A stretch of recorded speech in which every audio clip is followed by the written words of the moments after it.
அன்போடும் இடத்துல கேட்டிருக்கிற ஆரோக்கியமான வசனங்களின் சட்டத்தை எப்படி வசனங்களை கை கொள்ளணுங்கிறதுக்கு ஆவியார் எழுதி வச்சிருக்கிறாங்க. வசனத்தை எப்படி கை கொள்ளணுமா?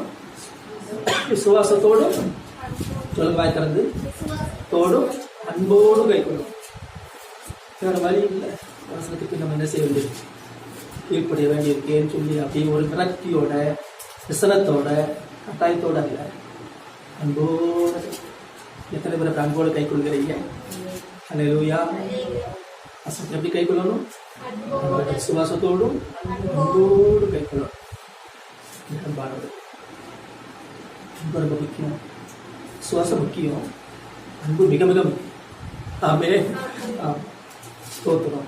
ஆகவேதான் அங்கே எபேசியருக்கு எழுதும் பொழுது பவுல் எழுதுகிற 6:23 பிதாவாகிய தேவனாலும் கர்த்தராகிய இயேசு கிறிஸ்துவினாலும் சகோதரருக்கு சமாதானமும் விசுவாசத்தோடு கூடிய அன்பும் உண்டாவதாக. ஆமே, சமாதானமும் விசுவாசத்தோடு கூடிய அன்பும் உண்டாவதாக. விசுவாசத்தோடு அன்பு இருக்கணும். நம்ம நல்லா புரிஞ்சுக்கோங்க. ரொம்ப விசுவாசம் இருக்குது, எல்லாம் தெரியும், மட்டும் போதாது. அன்பு இருக்குதா? விசுவாசத்துக்கு அன்பு உண்டாவதாக. இந்த வாழ்க்கையில எப்ப திரும்ப கிருபை பெருக்கும்?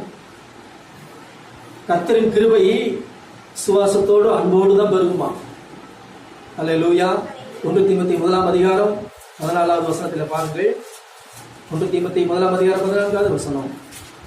இந்த கர்த்தரின் கிருபை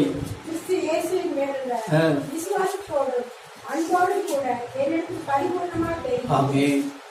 கிருபை பெருகணும் அப்படின்னா விசுவாசத்தோடும் அன்போடும் தான் கிருபை பெருகும். வெறும் விசுவாசத்தை மட்டும் வச்சாங்க. நல்லா புரிந்து கொள்ளுங்க. விசுவாசத்தோடு அன்போடும் கர்த்தர் கிருபையிலே பரிபூர்ணமாய் பெருகிற்று என்று சொல்லப்பட்டிருக்கிறது. இதனுடைய முக்கியத்துவத்தை பார்க்கிறோம். அதுதான் வேதம் சொல்லுகிறது, அன்பினால் கிரியை செய்த விசுவாசமே உதவும் என்று சொல்லப்பட்டிருக்கிறது. விசுவாசத்தோடு அன்பு இணைக்கப்பட வேண்டும். எதையோ எதோட இணைக்கிறாங்க இல்லையா? அதனோட அதை இணைங்க, இதை இணைங்க, ஏகப்பட்டதை இணைக்க சொல்றாங்க. இன்னைக்கு விசுவாசத்தோட எதை இணைத்துக் கொள்ளுங்க? அன்பை இணைத்துக் கொள்ளுங்க. அன்பை கூட்டி வழங்குங்க, அன்பை கூட்டிக் கொள்ளுங்க, அன்பை இணைத்துக் கொள்ளுங்க. சோத்திரம். ஏன்னா கலாத்தியர் 5:6 சொல்லுகிறது, அன்பினால் கிரியை செய்கிற விசுவாசமே உதவும் என்று சொல்லப்பட்டிருக்கிறது. விசுவாசம் எப்படி கிரியை செய்யணும்?